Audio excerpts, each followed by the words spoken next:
Okay, so finally we can get to joints. So joints, this is like probably one of the easiest parts of the whole semester, and I really bummed because like joint movements are really fun, but I'll try to get through as much as I can. So with joints, you have to talk about when some bone articulates with another bone, that means it touches that bone, right? So joints articulation where two bones contact each other. Now, joints are classified by either how they function, so basically how a joint moves, or the overall structure of a joint. So there are many ways to classify them, but I'll cover key vocabulary for the rest of this lecture. All right, so functional classifications, you have the synarthrosis, which is immovable, then your amphiarthrosis, which is slightly movable, and diarthrosis. So basically, can you move it? Can you move it a little? Or can you pretty much move it very freely? So it's like little movement, little to no movement versus a lot of movement. That's what it means by all of these. So it's just different degrees of movement at that joint. So synarthrosis, where you don't have movement or typically have very little movement, like your skull bones or cranial bones. Again, these sutures, you don't want the parts of your skull rattling around. So this is why we have synarthroses. Even though these are technically joints, they're not like the joints we typically associate like in our hands and feet. So but they're still joints. So again, the sutures, these are synarthroses, or the synostosis. So again, remember in development that initially we'd have two frontal bones, but they fuse together. But why don't they move apart? Well, they form a synostosis that has no movement. And then this, you have the synchondrosis. So your bone, you have that cartilage. So remember that chondro, that keyword, that means cartilage. So instead of having a suture or a synostosis, you have between your ribs and your sternum a synchondrosis. And this part, especially if you're going to dentistry, it has something special. It's called a gomphosis. The way I like to remember this is like, what is animal is this? This is a gopher, right? And what does a gopher have very big, or what's very big on a gopher's anatomy? The teeth, right? So I like to think of that. A gopher has big teeth, and the type of joint that holds the teeth in your sockets of your mandible and maxilla are called gomphoses. So that's the way I remember it. Gopher has teeth, and that's what forms a gomphosis. And then the amphiarthrosis. So then you have the syndesmosis that have slight movement. So there is slight movement between the tibia and fibula, but not too much. And there's another thing. So this pubic symphysis, this has slight movement, not a lot of movement. And actually, it's during when a woman's ready to deliver. The thing is that this amphiarthrosis, this pubic symphysis, actually can relax, and this fibrocartilage kind of slightly breaks down. Doesn't break down completely, but compared to like this, it can actually stretch and stretch to open up that pelvic inlet and outlet. So that also helps with childbirth as well. So this kind of like actually loosens during the whole pregnancy process. So this is how I memorize it. How do I memorize that? A pubic symphysis is a type of amphiarthrosis. So what do we have here? We have a symphony, right? So we have just like pubic symphysis, pubic symphony, and a symphony is playing in an amphitheater. So this is the way I remember it. A symphony plays in an amphitheater. A pubic symphysis is an amphiarthrosis. All right, so diarthrosis is what you probably think about when you think about a joint. So these are also known as synovial joints. So synovial joints are diarthroses. So when you talk about our joints in our arms and our legs and our fingers, this is what we're typically talking about with synovial joints having that. I think a lot of people mention it in pack back synovial fluid. There was a really good question about cracking your knuckles. So these are freely movable, and this is a structure of a synovial joint. So it's not just bones right here. What you have here is actually a lot of this connective tissue, this dense connective tissue that helps to kind of wrap around and stabilize and hold these two bones together. You also have this hyaline cartilage that protects the ends of these bones. And this part right here, this joint cavity, again, when we think about cavity in our teeth, we think of a hole. But in anatomy, just think of a cavity as having space. And it's not air in these joints. It has something called synovial fluid. So the synovial fluid allows for extra gliding and also allows, well, some cushioning as well, but that's what the main thing is, kind of a lubricant for that. And then you have the articular cartilages. Again, you don't want bone on bone. This causes that, again, that arthritis. And then you have the fibrous joint cap. So you have many things forming the structure of a joint. And then you also have all these ligaments that connect. Remember, tendons connect muscle to bone, ligaments connect bone to bone. And then synovial membrane and joint cavity. You already know. Yeah. So then we're looking now at the knee joint. So not only do we see that hyaline cartilage and do we see all those ligaments as well, you also have other things like bursa. So these are actually small membranous pockets. They contain synovial fluid. And then you have fat pads. So again, the fat is more than just energy storage and packing material. It also forms cushioning in your body as well. So in the knee joint, these fat pads also help to stabilize and cushion the knee as it's moving around. Then you have this very dense fibrocartilage. These are called singular is called meniscus or menisci. So these are also very important. And remember, like when you're walking around, the knees take a lot of, especially if you're like jogging or running, the knees take a lot of abuse and stress, right? So you want a lot of things to cushion the knee and stabilize it so it's not wearing down. So these are called accessory structures of the joint. So it's more than just bones. That's what I'm getting at here. There are other things that help to protect your joints and bones as well. So if your articular cartilage, and this is mostly hyaline cartilage, this protects the ends of bones, or the menisci, they also are a different type of cartilage. Then you have fat pads. Again, this helps to perform some shock absorption and protect your cartilage as well. Then you have ligaments. Again, it's not just bone on bone. These ligaments help to connect bones and support the overall structure of joints. And then you have bursa or singular. So these contain synovial fluid that not only protect but also cushion and reduce friction in that joint as well. And they're more than just pockets. Like if you've ever had bursitis, they also have some nerves and things like, not only are they important in cushioning and protecting, if you have inflammation in that bursa, it can keep you up. Like I had shoulder bursitis, like I think maybe in February. And whenever I moved my shoulder a certain way, it would like twinge and it would wake me up. Like I got really big, even bigger bags underneath my eyes. So don't think that they're not important because they're accessories. All of these are pretty important in your overall joint structure. Okay, so what's happening here? Or actually, I don't have a top hat question for this, but okay, which shoulder looks weird to you? The left shoulder or the right shoulder? And remember, it's about the patient. Yeah, it looks like most of you are saying that the right side looks weird, and you are right. The rights are right. So what are we seeing here? We're seeing luxation or dislocation. It's forced out position.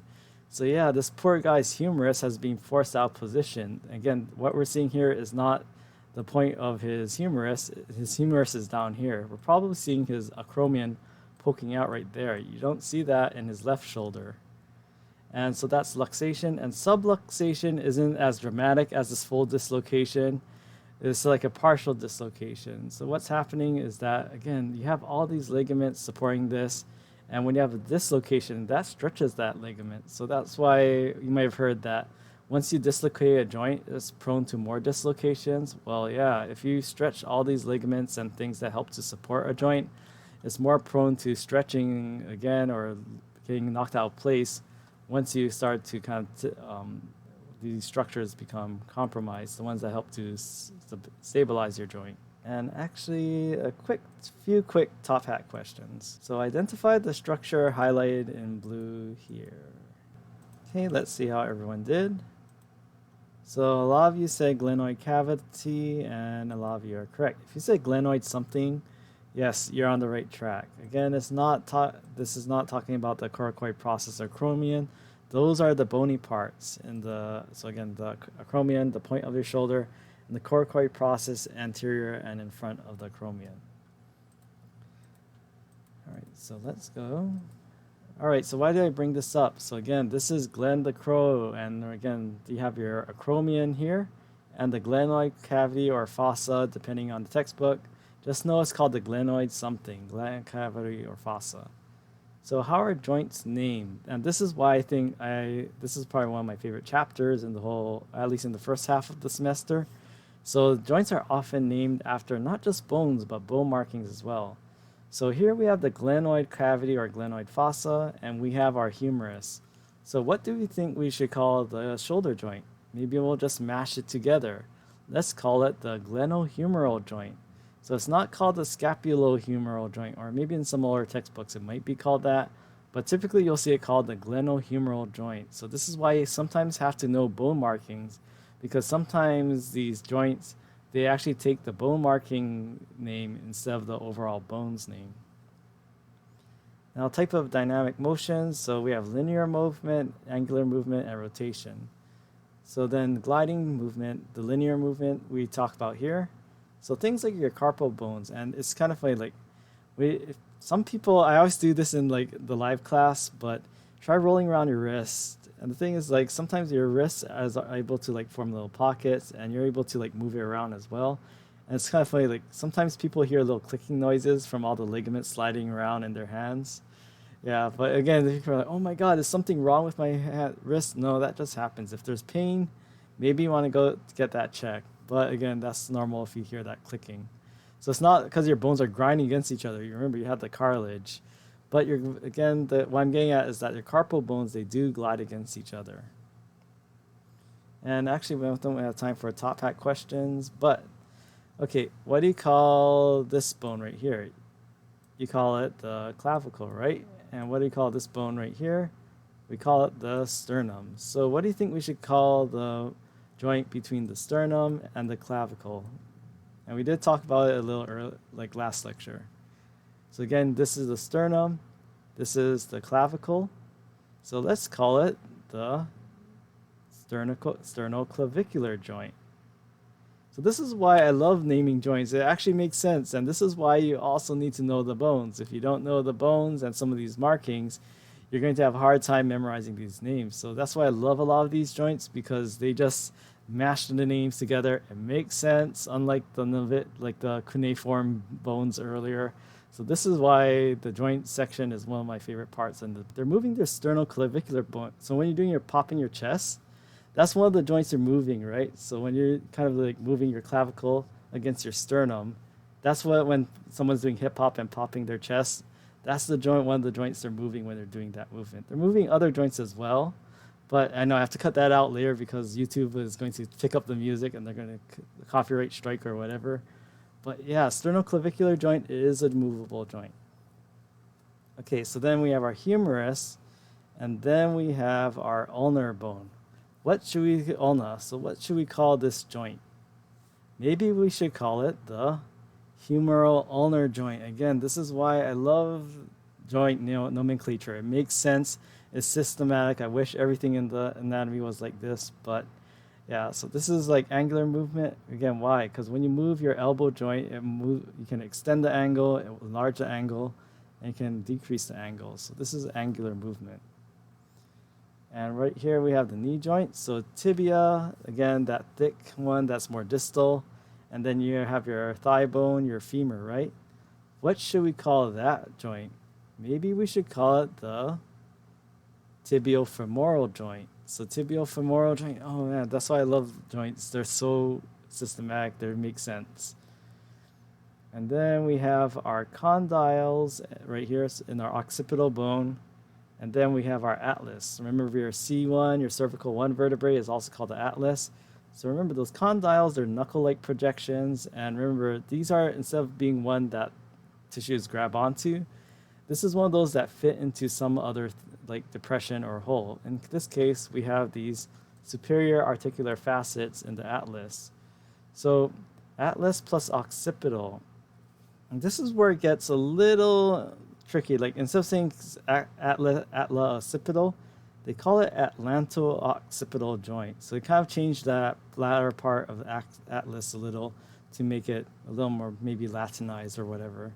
But yeah, instead of atlas, they call it the Atlanto-occipital joint between your skull and your first cervical vertebrae.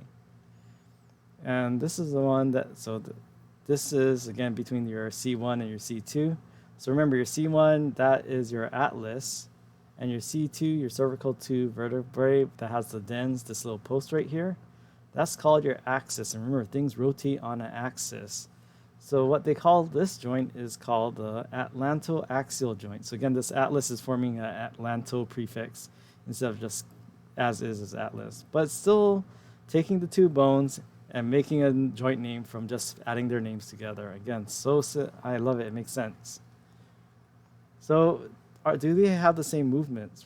Well, so what are you going to be in studying for exam 2? Are you going to be okay or not okay? Hopefully you'll be a-okay, right? At home, please nod your head. You'll be a-okay. And why are you a-okay and nodding your head? Well, this is a mnemonic. So when you have an Atlanto-occipital, you want to be a-okay. So when you nod your head, that's the Atlanto-occipital joint. Now, Atlantoaxial, when you move that joint, what if you did say your friend didn't study? Are they going to do well on the test? They're not going to do well if they don't study, right? And how do you say A in Hawaiian or Japanese? You say ah, right? So why? Because Atlantoaxial, again, AA, that means you're moving and rotating your head left to right, like you're saying no. So again, two different joints, they both involve the atlas, but two different movements. It's just what are they articulating with?